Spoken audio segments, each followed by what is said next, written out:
Refresh your wood door with my painting tips and products that make it easy. Let's get started.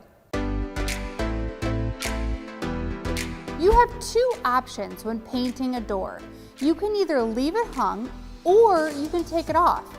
First thing you want to do is make sure your door is clear of any dust, lint, or dirt. Using an all-purpose cleaner or some soap and water, clean your door from top to bottom and allow it to completely dry. It's always best to fill any nail holes that might be visible after painting. Use some wood filler on your finger to fill the holes. It dries pretty quick, and then give it a light sanding to smooth it out. I recommend a 220 grit sanding sponge. The next step is to sand it down. This will allow the primer and the paint to adhere to the surface. While wearing a dust mask and safety glasses, sand the door slowly. You can use a fine grit sandpaper or an orbital sander. A 100 grit sandpaper is ideal.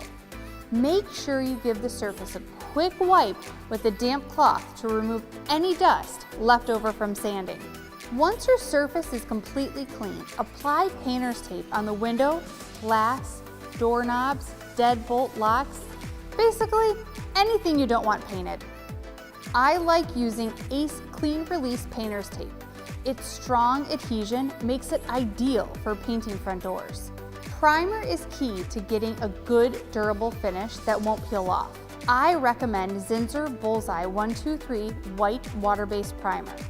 To apply the primer, you will need a small 6-inch roller with a low nap texture for the main sections and a 2 or 3-inch synthetic brush for the panels and the corners. Make sure you read the manufacturer's instructions and apply a second coat if necessary. When painting an exterior door, I recommend using an exterior paint because it's designed to hold up better against any harsh weather. I'm going to use Clark & Kensington High Gloss Exterior Paint. The color I chose? Bright Begonia. Start by painting the detail work first. This includes windows, decorative areas, or panels. Once you've painted the detail areas, start from the top of the door and make your way down. With the door feeling just a little bit tacky, remove the painter's tape. Don't you love this color? See how I made an accessory wall with the loveliest pink color. That video is coming up next.